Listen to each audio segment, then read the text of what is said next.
This is Max Williams with United Real Estate, and today I'm in Chesterfield County. More specifically, I am in North Chesterfield. Today we're going to take a look at a 5-bedroom, 3.5-bath home.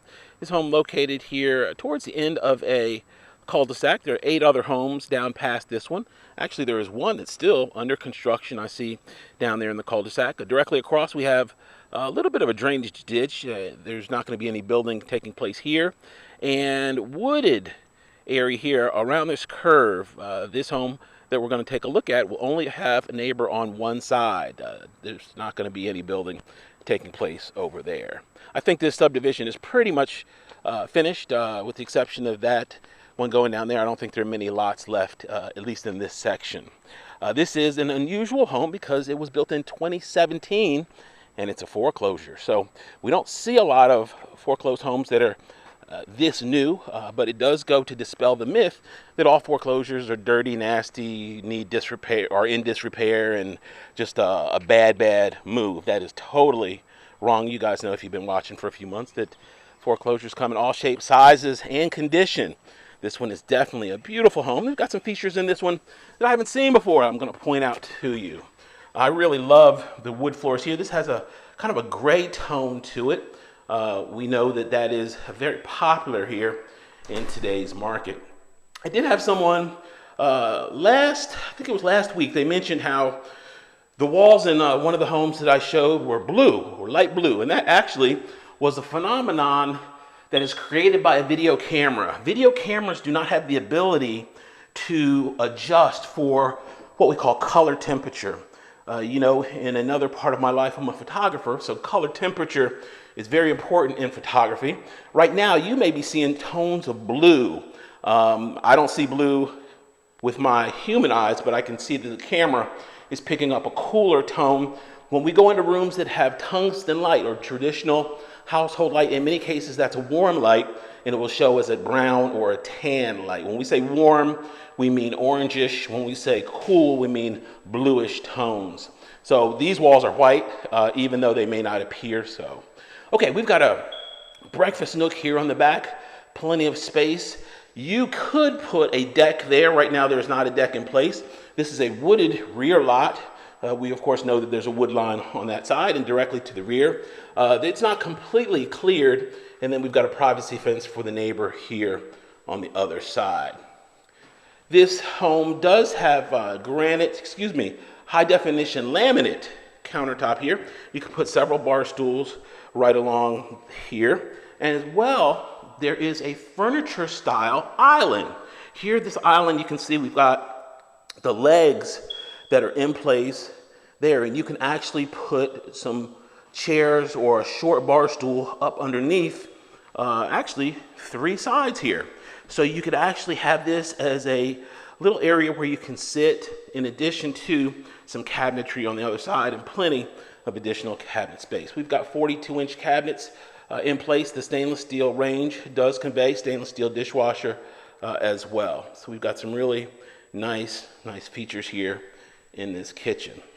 I'm going to spin around here in a moment and show you our pantry. We've got pantry space. They did a nice job there. They did a recessed refrigerator, so that saves you some floor space.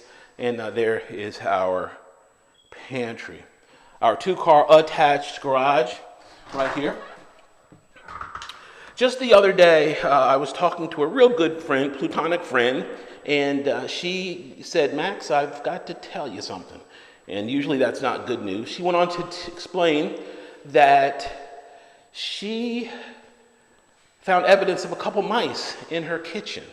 And as a result, she threw all of her food away, called the national franchise to come out. And I think they had been out once when she called me. They were going to make another trip out to come up with a plan, and then in a third trip to actually go ahead with their execution. It seemed to me that was kind of overkill, 3 different appointments just to terminate the lease on a couple mice in the house. But she was adamant that it was a good idea and she was going to move forward with them. I told her my guy would probably come out and just take care of them in one shot, but she was confident in their skills. We digressed into a whole conversation about the qualifications for pest extermination and educational requirements, and she went on to tell me how they analyzed the mouse poop and realized that the mice were up in the attic because they had fiberglass in the poop. And please excuse me for the graphic detail, but I'm just sharing with you what she shared with me. I then, towards the end of the conversation, she said, you know where I've been sleeping? And I said, no, where? She said, in my car. And I was like, wait a minute. Mice have been cohabitating with men in caves and other dwellings since the beginning of time, and you have actually let a mouse drive you out of your home? And she said, yes. And I said, okay, well, I didn't realize once I got off the phone with her, but that was an emotional decision that she made, and I was trying to give her a quantitative response. She doesn't care that in the history of man, never has a mouse killed, maimed, molested, or consumed a human. That wasn't important to her. What was important was that she didn't feel comfortable. And when I think about it, many people will watch videos for years and just not feel comfortable enough to call. They have that desire. If they weren't interested, they wouldn't be watching videos, but they have the desire to be a homeowner. And it takes sometimes a couple years for them to build up that confidence for whatever reason. I'm not sure if it is the fear of somebody else, quote unquote, being in their business, or if it's that they don't know if they're going to qualify, or someone judging them, if they've had some bumps and bruises in their past. I don't know if it's the fear of a 30-year mortgage or maintenance responsibilities. But for all of those things, it typically is not as bad as some people think. I'll give you an example. If you have an issue with your house, if you need the grass cut, that's simply a phone call. And if you set it up to where that person that cuts your grass, they come once every 10 days, then you just simply have to pay them. And it's not an issue after that. It's just like anything else in life where you spend a few minutes a week or a few minutes a month, and then it's taken care of. Taking care of your nails, getting your hair cut, dropping off dry cleaning. There's all little tasks that we have to do in life. And if you're willing to pay, somebody's willing to do it. Every neighborhood has somebody that's behind in child support. And they love the opportunity to cut your grass. And as a result, stay out of jail. So you got to seize those opportunities. If you feel more comfortable dealing with a company with a big, pretty truck and come out and spray chemicals and keep your grass looking good, they'll take your money as well. They're going to charge you a little bit more money. But there's always somebody out there that can alleviate your situation. You guys saw the video. If you've been watching for any time, Miss Rose is 70 plus. If the bank gave her a mortgage at 70 plus, guess what? They did that because federal law says they had to. They can't discriminate based on age. If you make a very modest income, you can still buy. As long as you have the appropriate credit score and reasonable debt load, I can still get you in a house. It doesn't matter how much you make, as long as it's full-time income at minimum wage. Like I said, we can get you into something. There is grant money available, and it doesn't take a whole lot of cash. You guys saw my last buyer that was on video, $427. And that got her in at closing to her own home. Beautiful, renovated 4-bedroom home. She got in there for under $500. It's a little dark in here, but that is a 3/4 bath.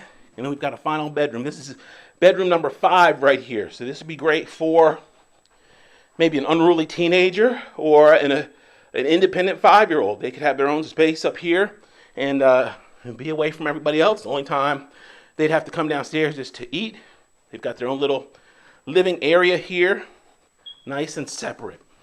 Okay, if you have any questions about this or any other home in the market, my name is Max Williams. It would be an honor to help. I can be reached at 804-402-7788 on Facebook. I can be reached on Richmond Area Foreclosures on YouTube under my name, Max Williams Realtor. Please be sure to like, subscribe, and if you're a lurker, you've been lurking for a while, don't wait 2 years. Go ahead and give me a call right now. 804-402-7788. Thanks so much for taking a tour. Have a great day.